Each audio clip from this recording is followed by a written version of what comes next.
Antes de leer el texto y predicar unas palabras de preámbulo. Saludos a todos. Cuánto me ha gustado la adoración con vosotros. Si las misiones existen, ha dicho John Piper, es porque la adoración falta. El Padre busca adoradores, dijo Jesús a la samaritana. Entonces formamos parte no solo de ser adoradores, de buscar otros adoradores. Y las misiones existen porque falta alabanza, falta adoración en la tierra. El Padre sigue buscando adoradores y en paciencia no quiere volver Jesús para ampliar la cantidad de personas que reciban su amor y perdón y que se conviertan también en adoradores. Así que la adoración ha sido fantástico, gracias. Y las misiones se acabarán. Pero la adoración durará para siempre, porque nuestro Dios, adoraremos para siempre a nuestro Dios. Así que la parte más importante de mi identidad no es que soy misionero, es que soy adorador como todos vosotros. Es algo primordial en nosotros que seamos. Y lo más difícil, el paso difícil para el ser humano, es reconocer a Dios como Dios y nosotros como seres humanos necesitados.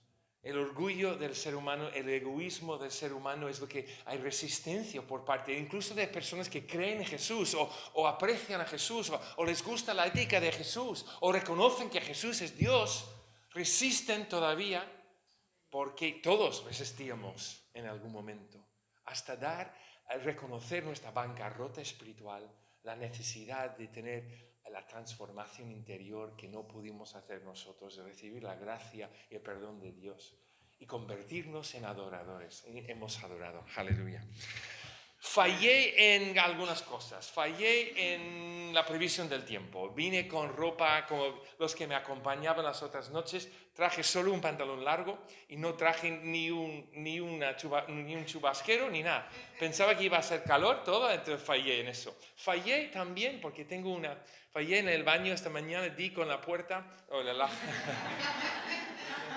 fallé, está encajonada en el hotel, en la habitación del hotel, entonces di con eso, pero no he fallado en venir. Aunque han fallado algunos hermanos, no han venido los que esperábamos para hacer una campaña evangelista en toda regla. No fallé en seguir y volver y cumplir con mi compromiso. Tenía ganas, así que aunque no había venido nadie, solo para ver a Alex y Pepe y sus familias, me habría bastado. Pero estoy agradecido, no he fallado en venir. Estoy agradecido por eso. Mira, otro preámbulo, estoy leyendo como parte de mi tiempo con Dios, estoy leyendo un libro cada día, es en este día. Entonces, es un libro que pone qué pasó en este día hace muchos años en el reino de Dios. Y hoy tocó algo que tiene que ver con lo que oramos anoche en Mieres, ese compromiso de orar, por ejemplo, a las 9 de la tarde, ¿no? Todos los días. Me gustó, porque en este día en el año 1727, empezó una reunión de oración o una cadena de oración que duró 100 años. ¿Conoces los moravianos? No sé si has escuchado de Count von Zinzendorf. Fue un alemán, un grupo de cristianos en Moravia, el sur de Alemania, y él recibió, como era un hombre noble, tenía una casa en un cortijo, una finca grande, invitó a algunos exiliados de la Reforma de Bohemia y Moravia a venir a su lugar en Alemania, se llama Herrnhut, ¿no? Que significa debajo del cuidado del Señor, Herrnhut, la casa del Señor. Y 24 hombres y 24 mujeres se consagraron a orar 1 hora cada día para cubrir las 24 horas. Y la cosa siguió en cualquier momento de un día había por lo menos una persona cubriendo 1 hora de oración. Y eso duró 100 años. 100 años duró esta cadena de oración. Se dice que es la cadena de oración más largo de la historia que sabemos. Entonces, empezó este mismo día.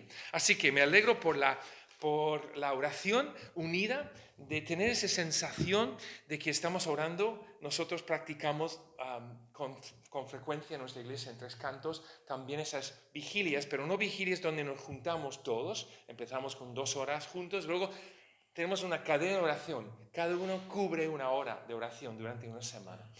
Y hemos visto, claro, las respuestas y los efectos de esa oración. Yo también he disfrutado mucho en orar por el barrio del hotel donde estuve en Oreña, al Hotel Cabeza.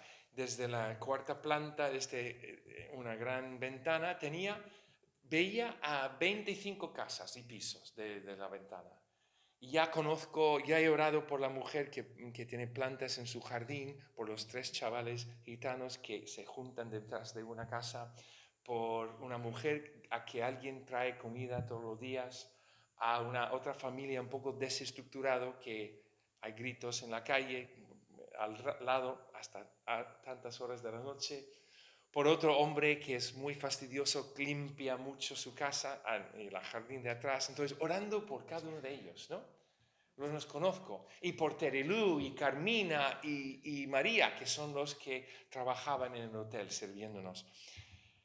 Si estamos conscientes, la importancia, como he dicho, los que no me acompañaban no van a entenderlo, pero hay que subir en nuestra conciencia a todo ser humano, a no solo ser máquina y paisaje, sino ser persona. Los que veía por la ventana son paisaje para mí, en lo normal, en lo natural. Pero en lo sobrenatural, en el Espíritu, puedo entrar en el Espíritu, orar por ellos, no conociendo sus vidas, solo mirando, observando y pidiendo que el Señor les tenga misericordia y tenga la oportunidad de brindarles un saludo, conocerles, reconocerles, escucharles y en algún momento también compartirles las mejores noticias de mi vida, como Dios me cambió. Así que podemos estar conscientes de ello y eso espero. Para los que no me conocen, yo mido 2 metros 3 centímetros, para quitar ese en medio. Yo soy de los Estados Unidos, llevo aquí a mi esposa Marilyn, llevamos aquí 29 años, tengo 3 hijas de 31, 30 y 28 años. Caterina, Sara y Hannah se criaron aquí. 2 están viviendo en los Estados Unidos y una está casada con un holandés y vive en Rotterdam, en Holanda. Así que eso es un retrato pequeño de mi vida. Tengo una desventaja para dar comienzo con la enseñanza de hoy, la prédica. Los que no me han acompañado en los 3 días van a estar en desventaja porque voy a hacer alusiones a lo que yo he dado. Porque hemos hablado del proceso de compartir el Evangelio. El evangelismo es el mensajero comparte un mensaje a un oyente. En un ambiente donde puede haber mucho ruido o cosas, disonancias que causan que el mensaje no llegue. Algunos radican en el mismo oyente, como miramos anoche, pero también el ambiente. El idioma puede ser un factor. El estado de ánimo, las circunstancias de la persona. Y vamos a ver hoy la 4ª parte. Hablamos un poco del mensajero, del estilo de cada uno de compartir el Evangelio. Hablamos del mensaje, de cómo la historia de Jesús cruzó con nuestra historia y podemos compartir, testificar a cómo Dios nos cambió. Es lo más sencillo. La esencia es contar cómo la historia de Jesús cruzó con nuestra historia para suscitar en otros ese anhelo de conocer esa historia de Jesús también. Y ahora, anoche hablamos mucho de la condición del oyente, de la receptividad o no al Evangelio de las personas que nos rodean. Y el panorama es bastante difícil. El suelo es duro, el suelo es como el camino en muchos casos. Hoy me toca hablar de la 4ª parte, es que el medio ambiente en que nos movemos ha influido mucho en los oyentes del Evangelio, los que tenemos al lado. Influye en su capacidad de escuchar, en su capacidad de entender, en su capacidad de querer escuchar. Y hoy vamos a mirar un texto en la vida de Jesús para ver que Jesús también lidiaba con muchos malentendidos, con mucho ruido que impedía que las personas entendieran su identidad como el Mesías de Dios. Y nos servirá. Entonces, una parte del sermón hoy radica o toca al proceso de 4 charlas sobre evangelismo y las 4 partes. Pero también una parte, lo bueno es que las enseñanzas de Jesús nos clavan a todos, independiente de si has estado en las otras noches o no, vas a recibir, porque hay una enseñanza básica que Jesús hace a todos y vamos a escuchar ese mensaje. Eso es independiente un poco del taller que estoy dando sobre evangelismo. Entonces vamos a mirar Juan capítulo 7. Juan capítulo 7. Los que sí me han acompañado, fíjate sobre todo en las respuestas, las reacciones de varias personas en la vida de Jesús. Y veremos cómo los oyentes, en este caso del mismo Hijo de Dios, explicando, enseñando sobre el reino y sobre su propósito, su identidad. Fíjate, anota los que han estado las 3 noches, anota sobre todo, observa todo, sobre todo cuántas distintas visiones había de Jesús. Había muchas. Y aquí en Juan se recoge muy bien la realidad de que había muchas voces en su propia familia. Ahora toca interesantemente en Juan hablando de sus propios hermanos. Entonces es curioso. Es un texto muy interesante. Y la palabra de Dios en el Evangelio de Juan, empezando con versículo 7. Juan 7, vamos a leer 7 al 31. La palabra de Dios. Después de eso andaba Jesús en Galilea, pues no quería andar en Judea, porque los judíos allí intentaban matarlo. Estaba cerca la fiesta judea, la de los tabernáculos. Y le dijeron sus hermanos, no sus discípulos, ¿ok? Sus hermanos, sal de aquí y vete a Judea para que también tus discípulos vean las obras que haces, porque ninguno que procura darse a conocer hace algo en secreto. Si estas cosas haces, manifiéstate al mundo. El comentario de Juan, ni aún sus hermanos creían en él. Entonces, algunos querían matarle, otros, su familia, no creían en él. Entonces Jesús les dijo, mi tiempo oportuno aún no ha llegado, pero vuestro tiempo oportuno siempre está preparado. No puede el mundo odiaros a vosotros, pero a mí me odia, porque yo testifico de él que sus obras son malas. Subid vosotros a la fiesta. Yo no subo todavía a esa fiesta, porque mi tiempo aún no se ha cumplido. Y habiéndoles dicho esto, se quedó en Galilea. Pero después de que sus hermanos subieron, entonces él también subió a la fiesta, no abiertamente, sino como en secreto. Y lo buscaban los judíos en la fiesta y decían, ¿dónde estará aquel? Y había mucha murmuración acerca de él entre la multitud. Pues unos decían, es bueno, pero otros decían, no, sino que engaña al pueblo. Sin embargo, ninguno hablaba abiertamente de él por miedo a los judíos. En ese caso, los judíos estaban refiriéndose a los líderes, ¿no? Las escribas y fariseos. Pero a la mitad de la fiesta subió Jesús al templo y enseñaba. Y se admiraban los judíos diciendo, ¿cómo sabe este letras sin haber estudiado? Pero a la mitad de la fiesta subió Jesús al templo. Jesús les respondió, versículo 16, y dijo, mi doctrina no es mía, sino de aquel que me envió. El que quiera hacer la voluntad de Dios conocerá si la enseñanza es de Dios o si hablo por mi propia cuenta. El que habla por su propia cuenta, su propia gloria busca, pero el que busca la gloria del que lo envió, este es verdadero y no hay en él injusticia. No os dio Moisés la ley, sin embargo ninguno de vosotros la cumple. ¿Por qué intentáis matarme? Respondió la multitud y dijo, demonio tienes, ¿quién intenta matarte? Jesús respondió, les dijo, una obra hice y todos os admiráis. Por cierto, Moisés os dio la circuncisión, no porque sea de Moisés, sino de los padres, las patriarcas, y en sábado circuncidáis al hombre. Si recibe el hombre la circuncisión en sábado, ¿para qué la ley de Moisés no sea quebrantada? ¿Os enojáis conmigo porque en sábado sané completamente a un hombre? No juzguéis según las apariencias, sino juzgad con justo juicio. Decían entonces unos de Jerusalén, ¿no es este a quien buscan para matarlo? Pues mirad, habla públicamente y no le dicen nada. ¿Habrán reconocido en verdad las autoridades que este es el Cristo? Pero sabemos de dónde es. Sin embargo, cuando venga el Cristo, nadie sabrá de dónde es. Jesús entonces, enseñando en el templo, alzó la voz y dijo: a mí me conocéis y sabéis de dónde soy. No he venido de mí mismo, pero el que me envió, a quien vosotros no conocéis, es verdadero. Pero yo lo conozco porque de él procedo y él me envió. Entonces intentaban prenderlo, pero ninguno le echó mano, porque aún no había llegado su hora. La tercera vez Jesús usa esa frase. Y muchos de la multitud creyeron en él y decían: el Cristo, cuando venga, hará más señales que las que éste hace. ¿Has visto la cantidad de percepciones?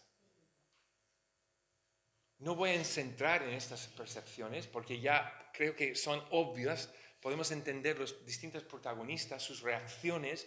Había muchas voces, muchas ideas. Y eso ocurre en nuestra sociedad.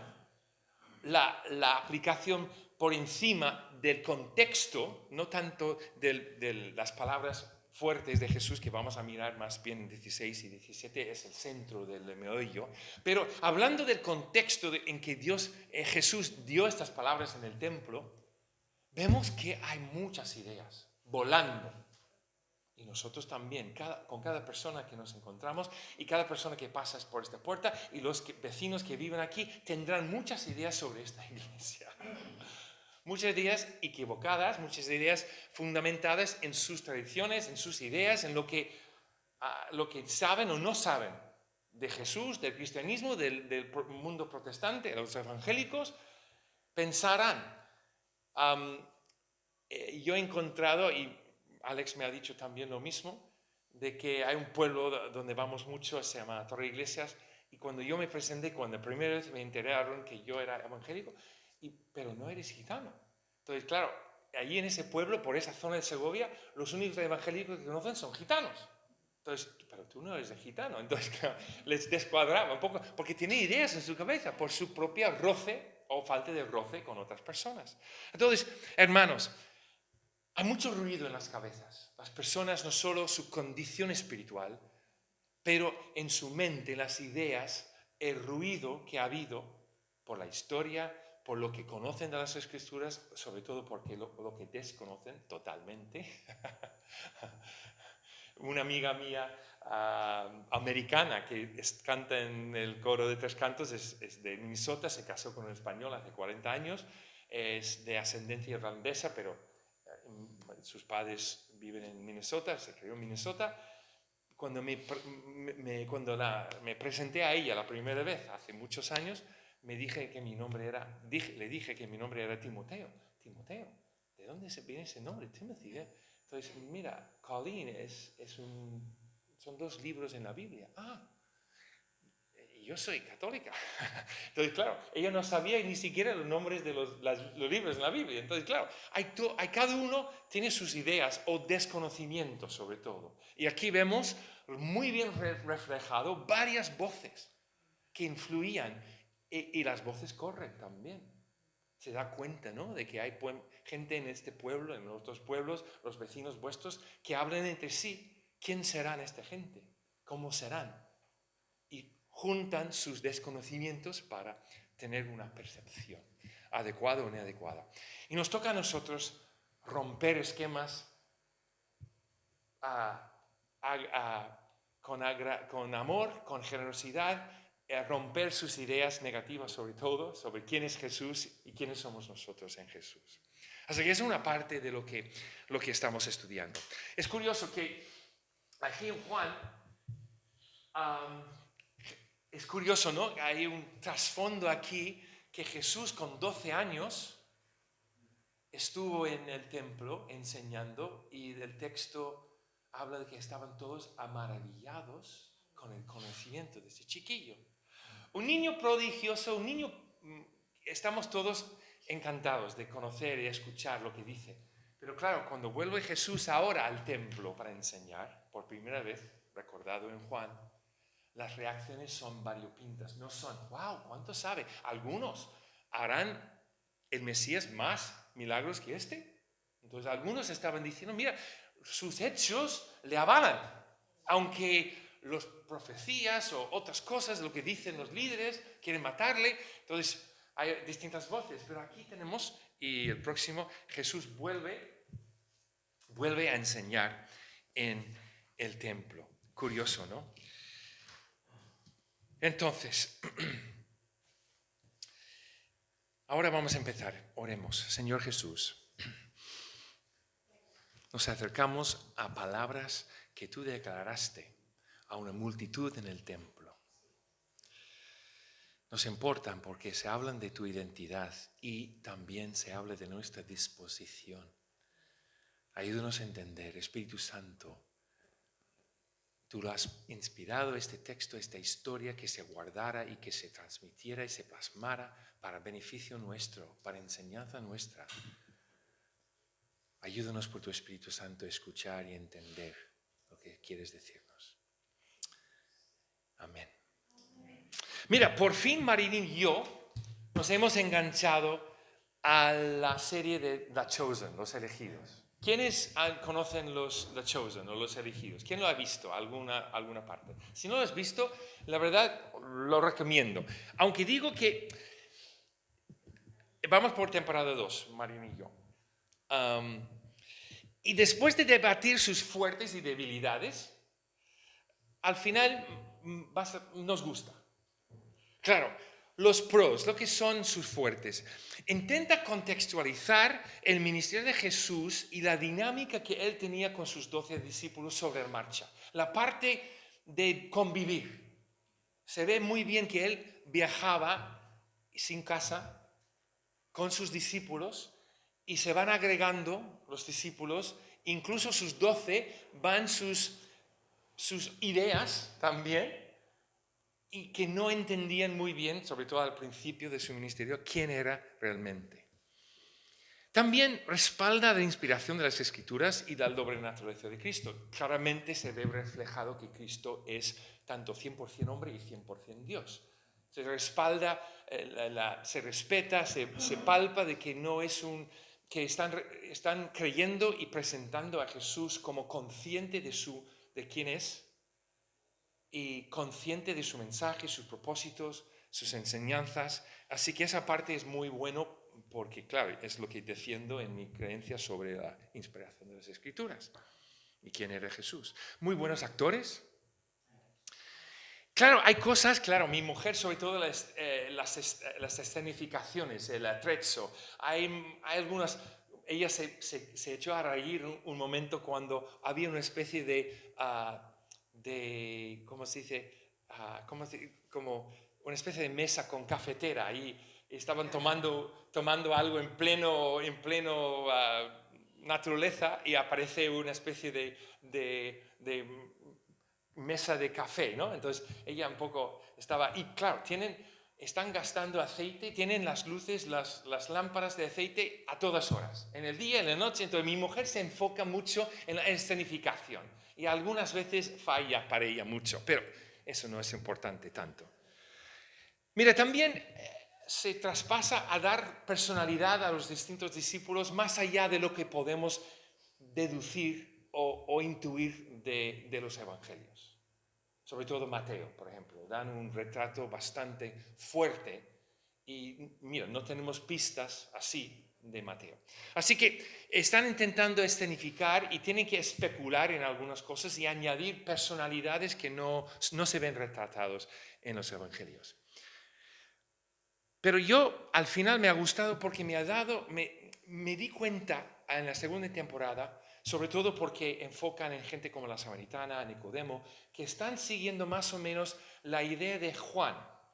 No es tanto los sinópticos, los tres que siguen las historias, los milagros y las enseñanzas de Jesús, sino enfocan mucho más como Juan, que menos historias, pero con más discurso, más intercambio, más voces, como se ve en Juan 7. Entonces el estilo de los elegidos, los chosen, es muy parecido al estilo de Juan, de cómo escribió su evangelio. Entonces eso me ha ayudado y ahora estoy releyendo el evangelio de Juan a causa de eso, porque quiero un poco comprobar y menos eventos, menos narrativas, pero mucho más detalle y mucho más de los discursos de Jesús.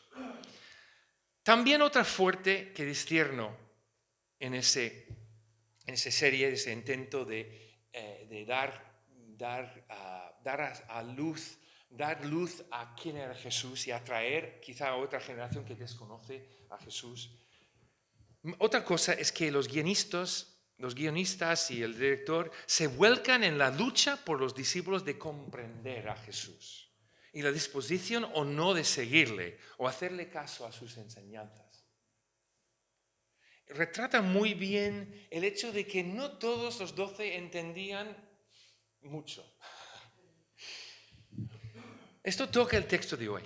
No tanto la lucha de los discípulos, sino sus hermanos en este caso, y el pueblo de Israel. Y no se ha llegado a este evento todavía hasta donde hemos llegado nosotros, no se han escenificado Juan 7 todavía, que yo he visto. Y el pueblo de Israel también, de comprender que Jesús era el Mesías de Dios y su modo de salvar a su pueblo. Y lo que más me gusta de este texto es que hoy, hermanos, vemos que de nuevo, para Jesús, el meollo de este texto no son las voces distintas, no solo la drama de subir al templo cuando decía que no y tal, es su enseñanza clave en el medio de esta narrativa, es esta voz que dice: el que quiera hacer la voluntad de Dios conocerá si la enseñanza es de Dios o si hablo por mi cuenta. Hoy, hermanos, vemos de nuevo, y eso es para todos, vemos de nuevo que para Jesús es más importante la disposición de nuestra voluntad hacia Dios que el conocimiento de su ley. El querer es más vital que el saber. ¿Vale? Voy a explicarlo. Entonces ya hemos visto en versículos 3 y 5 y 10 esa curiosa intervención de los hermanos de Jesús. Sean sus parientes, primos hermanos, hermanastros o los hermanos nacidos de la misma Madre María, es lo que creo yo, pero independientemente de qué significa hermanos, no quiero desviarme con eso.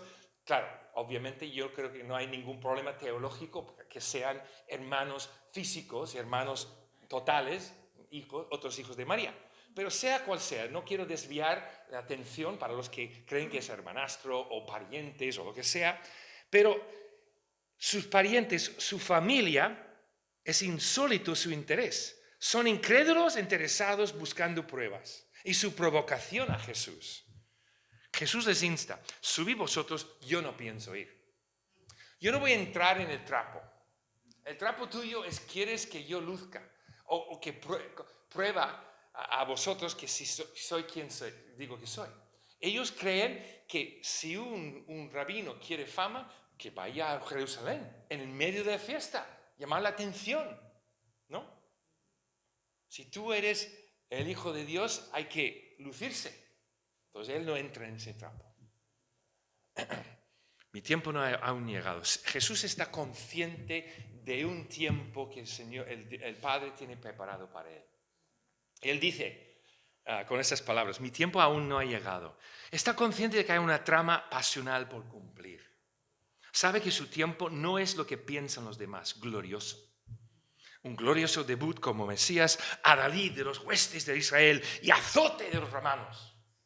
Eso se juega mucho con eso por la parte de algunos discípulos en los elegidos, en Chosen. Capítulo 6 es un claro y decepcionante alusión a su propio sacrificio como Cordero de Dios. No hemos leído 6, pero él habla de su muerte y de que hay que tomar su cuerpo y su sangre. Él habla bastante de que habrá un sacrificio del Cordero de Dios. Nadie lo entiende, pero están alarmados por lo que dice. Él se describe como Cordero de Dios, pan de vida, maná de Dios, el pan sin levadura como representación de expiación de lo que va a hacer en la cruz. Es curioso el comentario de sus hermanos: vuestro tiempo siempre está preparado. Mira, las interpretaciones de su voz aquí van entre lo anodino, que es el momento oportuno, porque si así preparado la fiesta es tiempo de ir, como todo buen judío hay que acudir a la fiesta de los tabernáculos, Y también hay interpretaciones que son lo crítico, que Jesús está haciendo crítica o sarcásticamente, diciendo, para vosotros cualquier momento es oportuno para la manifestación de poder y gloria del Mesías. Así que tú quieres adelantar las cosas y yo no quiero entrar en el trapo. Sea cual sea el tono de voz de Jesús, sabemos que Él está resistiendo entrar en los planes, las intenciones de otros. Hermanos, debemos, como Jesús, rehusar la gloria, la adoración humana. Siendo pastores, sobre todo, o misioneros, o personas, debemos rehusar, evitar que otros tengan planes para nosotros y esperar el tiempo oportuno de Dios. Y llegamos aquí a lo que es el más interesante, versículos 17 y 18. ¿Vale? Él responde con versículo 8, para adelantar el versículo 8 al otro y vuelvo.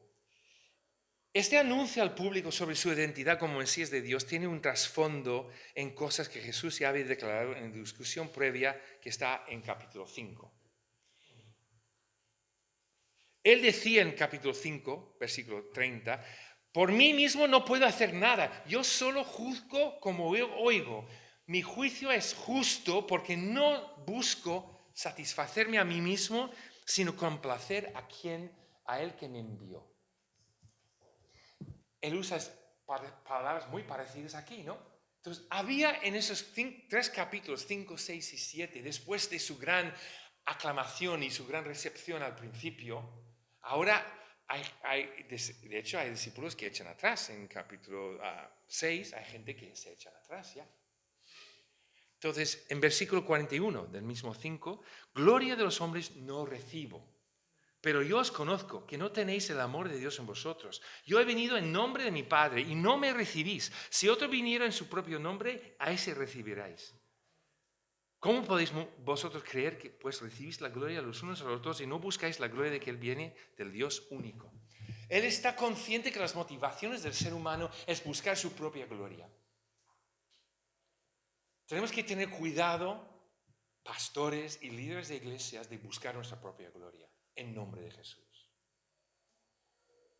Yo estoy anti-sensacionalismo con el Evangelio, anti usar grandes medidas de lucirnos, de ostentarnos, como eso sí agradara a Dios. Dios no necesita nuestra gloria, ni la gloria de grandes templos, por ejemplo, a mi juicio.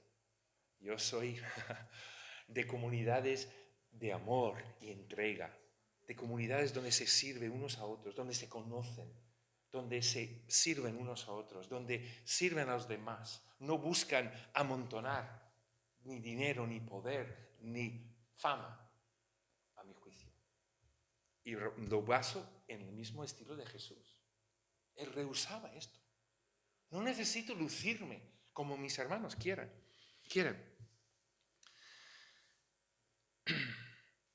En versículo 9, antes de pasar al 17, él dice, ¿no os dio Moisés la ley? Entonces hay una parte aquí hablando de Moisés, ¿no? Él hace referencia también a capítulo 5. Está volviendo, hay un referente constante de Jesús al Torah, los escritos de Moisés, lo que le llama la ley, como palabra baúl, ¿no? Y otra vez, en el mismo discurso a que referimos reunido en capítulo 5, Jesús acusa a los oyentes de no tomar en serio los mandatos de Moisés. En 5:45, ¿qué dice? No penséis que yo voy a acusaros delante del Padre Moisés, en quien tenéis vuestra esperanza, en quien os acusa. Es quien acusa. Porque si creerais a Moisés, me creeréis a mí, porque de mí escribió él. Pero si os creéis a sus escritos, ¿cómo creéis? No creéis a sus escritos, ¿cómo creéis a sus palabras? Es curioso, yo creo que lo que está aquí contextualmente, y quizá no es obvio para nosotros, y quiero simplemente mencionarlo, no es importante a lo que voy a enseñar ahora, el meollo, pero es bueno para entender el contexto de su vida. Jesús hace una crítica, ¿no? Que ninguno de vosotros cumplís la ley de Moisés. En la fiesta de los tabernáculos, era costumbre leer los primeros libros de Deuteronomio, del 1:1 al 6:3, que incluía el decálogo, ¿no? Los 10 mandamientos. Leerlo en voz alta, en el templo. Entonces, claro, ¿cuál es uno de los mandatos? No matarás. Y aquí Jesús está consciente de que los fariseos y las escribas de la ley quieren matarle. Entonces está levantando una voz. La muchedumbre no lo entiende. ¿Qué demonio tienes? No queremos matarte. Pero él está consciente hablando no a ellos, sino a los que rodeaban también, condenándole a los fariseos y escribas y saduceos de que ellos tenían asesinato en su corazón. Y él está diciendo que no estáis cumpliendo la ley de Moisés. ¿Cómo vas a...? ¿Por qué quieres matarme?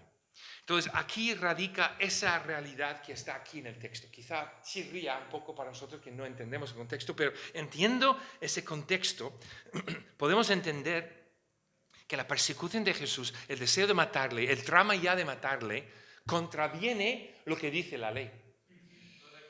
Entonces, él está desafiando y acusando, no tanto a la muchedumbre en este caso, sino a los líderes judíos. Y ahora volvemos a la parte más importante, el versículo 16 y 17, ¿vale? Es la parte que toca a nosotros, a todos.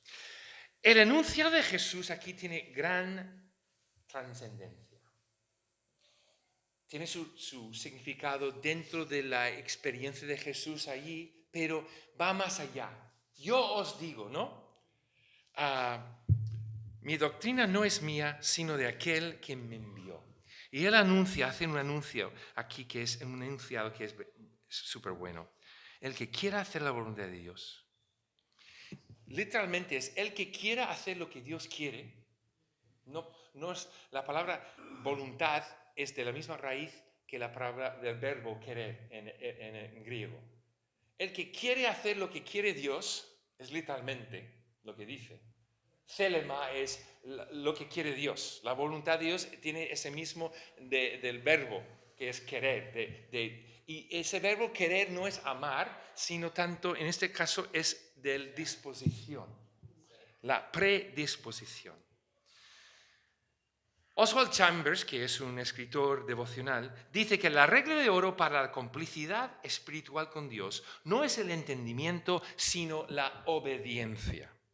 Si queremos conocimiento de la naturaleza física, la curiosidad, el método científico nos guiarán, ¿vale? Si queremos conocimiento del mundo natural, con curiosidad y el método científico podemos llegar a entender.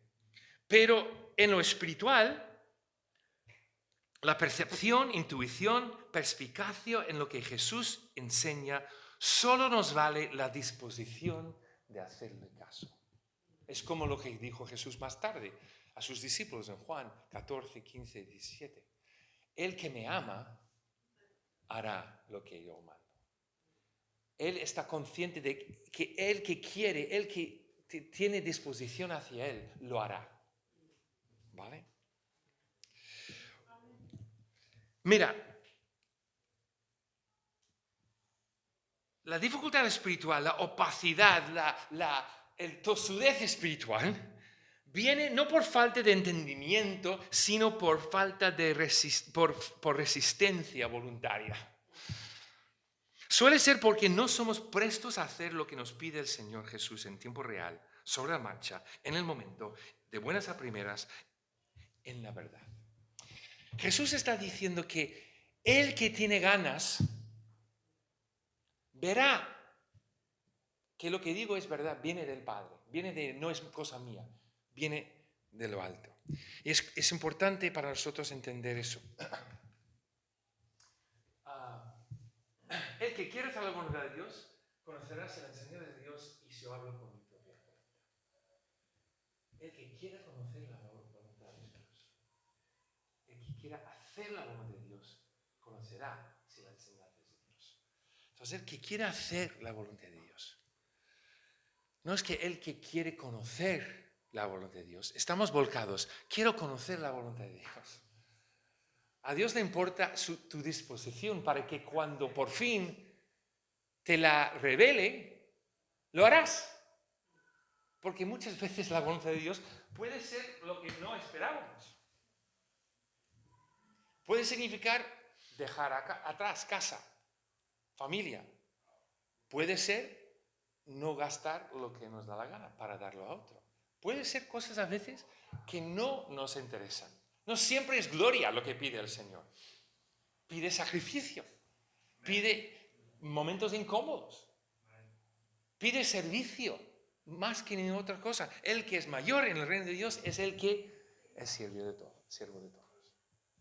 Entonces, la voluntad de Dios queremos que sea algo glorioso, grandioso, maravilloso. Y muchas veces ¿estamos dispuestos a lavar los pies a alguien? Espiritualmente hablando, metafóricamente hablando. Mire, yo soy padre de 3 niñas. Y cuando eran pequeñas, lo que más quería es que mis hijas confiaran en mí hasta tal punto que si les pidiera hacer algo, estaban dispuestos a hacerlo, aunque no lo entendieran y aunque al principio, por su condición humana, no quisieran. No es lo que agradaba. La disposición de nuestros hijos a obedecernos, aún no entendiendo las razones, es oro puro.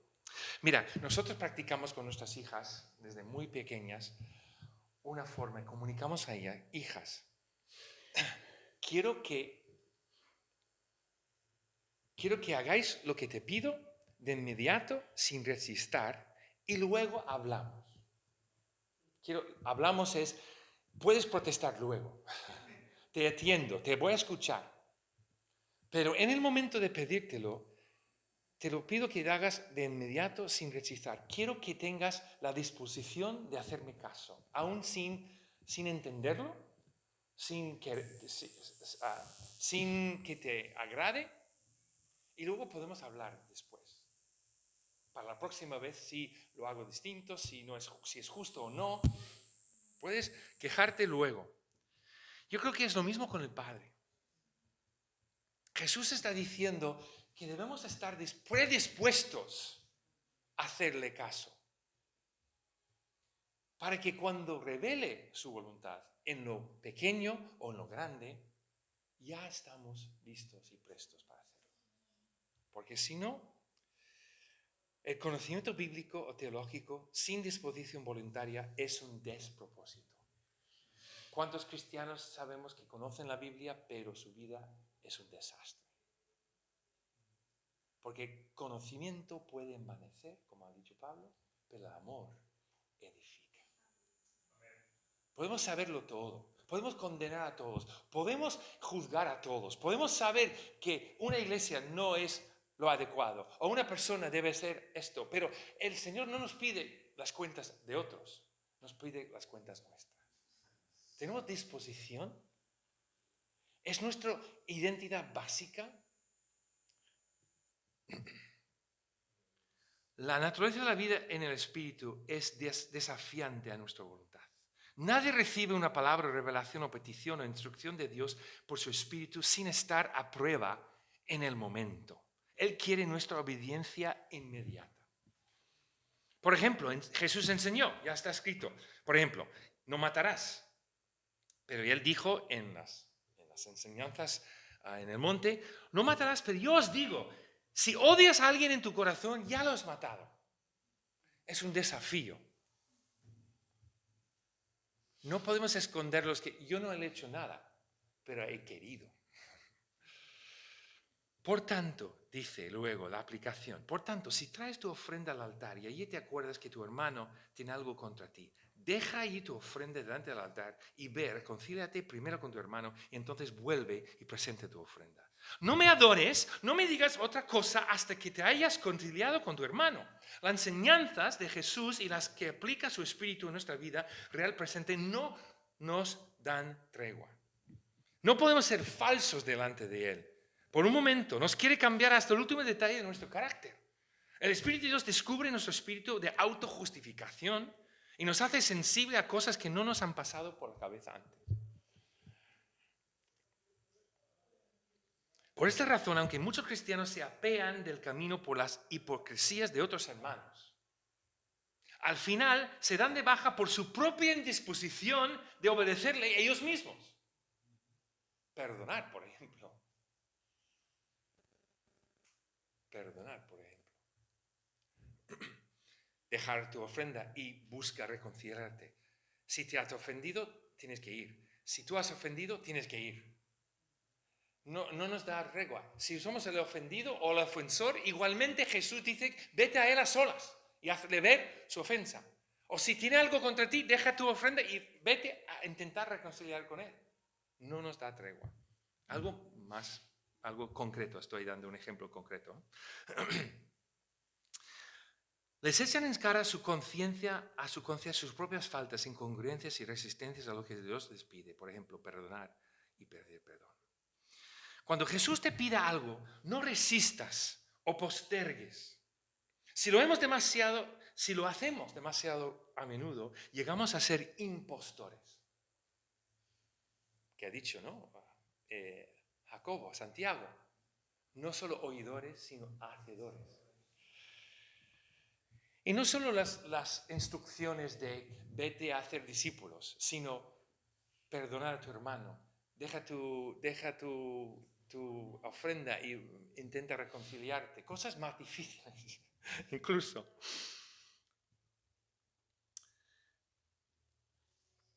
Asintiendo en la mente a las verdades de Dios, pero sin músculo espiritual de hacerle caso. Es una impotencia espiritual. Y luego nos preguntamos por qué la vida cristiana no funciona. Por eso ha dicho Jesús, si eres fiel en las cosas pequeñas, serás fiel en las cosas grandes. Se tratan de esas fidelidades a la voz del Espíritu en el momento de estar predispuesto a hacerle caso, sea cual sea. Hermanos, el querer es más importante que el saber. Su propósito en nuestra vida es conformarnos a la imagen y semejanza de Cristo. Efesios 4:13. Estamos propensos a pensar que si nos pide algo Dios y lo obedecemos, Él nos llevará a logros y éxitos. No podemos poner nuestros sueños de impacto, bienestar o éxito como la voluntad de Dios para nuestra vida. Nuestras metas, aunque sean sanas y serviciales al reino, no pueden ser más que corolarios, añadiduras. El fin es depender de Él en todo. El estar, el permanecer, el hacerle caso en cualquier cosa que nos pide.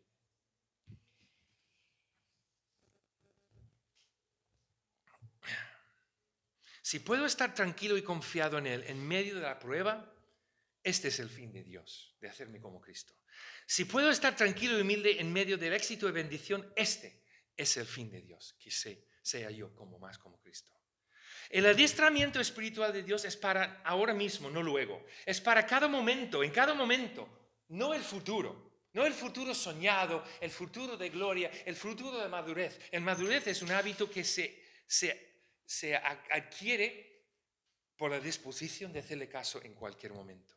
Pensamos en la disposición de obedecer como un medio a otras cosas mayores, pero es la cosa principal. Lo que llamamos preparación y mentorado y adiestramiento para otras cosas, no es la cosa. El fruto que vendrá es fruto de dependencia en cada momento de Él. Sea cual sea, grande, glorioso o pequeño, Dios valora que hemos estado dispuestos por amor a obedecerle en que nos ha pedido. Jesús dice, permaneced en mí y yo en vosotros. Como el pámpano no puede llevar fruto por sí mismo si no permanece en la vid, así tampoco vosotros si no permanecéis en mí. Es la esencia, ¿no? Mateo 6:33. Busca primero. No hay que pensar en la añadidura prometida, sino en la gloria de confirmar en cada obediencia que el reino de Dios es verdadero, más real y concreto que todos los reinos y realidades que la humanidad ha creado por su propia cuenta. Por eso también, llegando a mi conclusión, por eso me gusta tanto The Chosen. Creo que capta el propósito de Jesús en sus discípulos. Está trabajándoles constantemente sus malentendidos, sus mal carácter, sus riñas. Retrata muy bien cómo somos. Cristo. O cómo seríamos nosotros si estuviéramos con el mismo Hijo de Dios en tiempo vivo.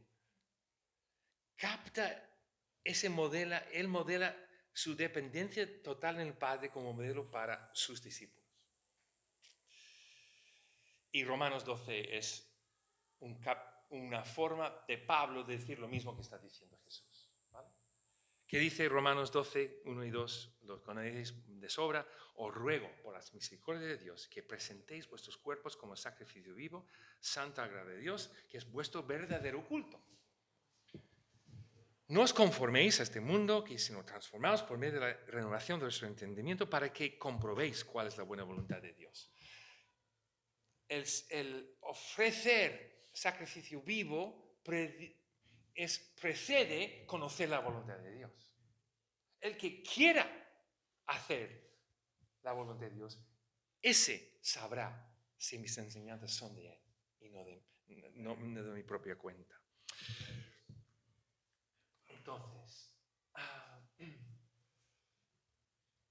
el predicador afirmó: Jesús anuncia que es más importante la disposición de hacer la voluntad de Dios que el conocimiento de la misma. El querer es la mitad de saber. Por eso, hermanos, hay personas analfabetos, hay personas que no conocen la mitad de lo que yo conozco de la Biblia, que creo que son mejores discípulos que yo, porque están dispuestos. Cuando escuchen, cuando se enteran de lo que Dios les pide, lo hacen sin rechistar, de inmediato, con un corazón dispuesto. Estas personas son los verdaderos discípulos de Cristo. Y puedo serlo también, pero es independiente de la cantidad de cosas que tengo en mi cabeza. Es la disposición de voluntad, de prestarle. El Espíritu nos habla a todos.